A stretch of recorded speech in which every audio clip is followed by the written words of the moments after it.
Hachette Audio presents The Wrong Side of Goodbye, written by Michael Connelly, read by Titus Welliver.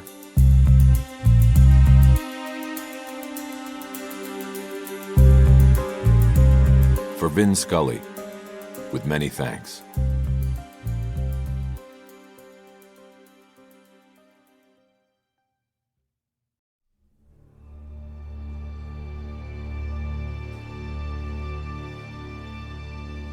They charged from the cover of the elephant grass toward the LZ, 5 of them swarming the slick on both sides, one among them yelling, "Go, go, go!"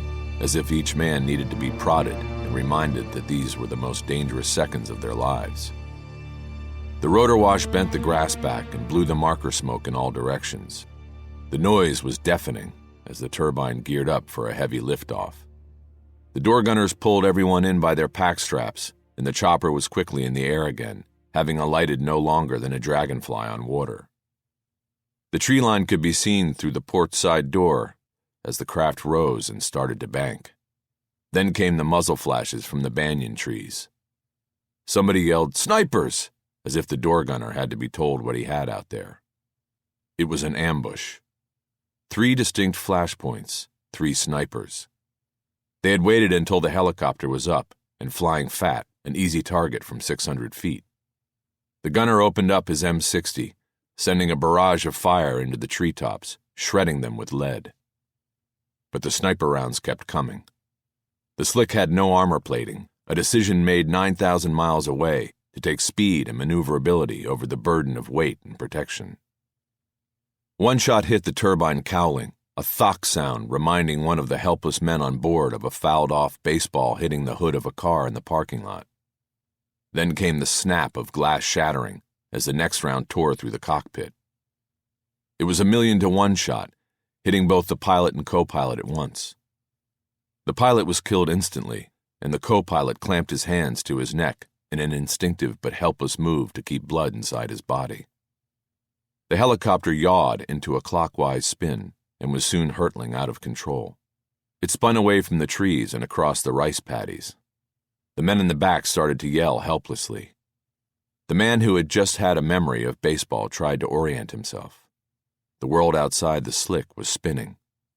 He kept his eyes on a single word imprinted on the metal wall separating the cockpit from the cargo hold. It said, "Advance," the letter A, with a crossbar that was an arrow pointed forward. He didn't move his eyes from the word even as the screaming intensified, and he could feel the craft losing altitude.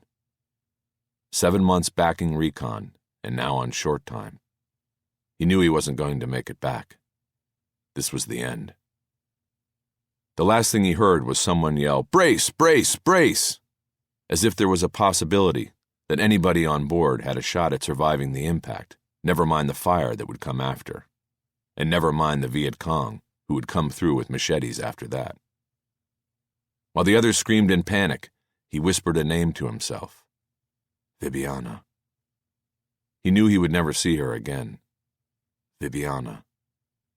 The helicopter dove into one of the rice paddy dikes and exploded into 1,000,000 metal parts.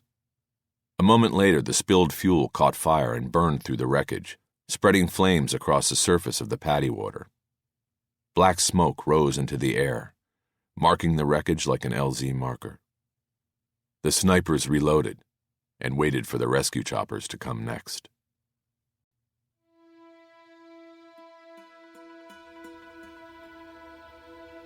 Chapter 1. Bosch didn't mind the wait. The view was spectacular. He didn't bother with the waiting room couch.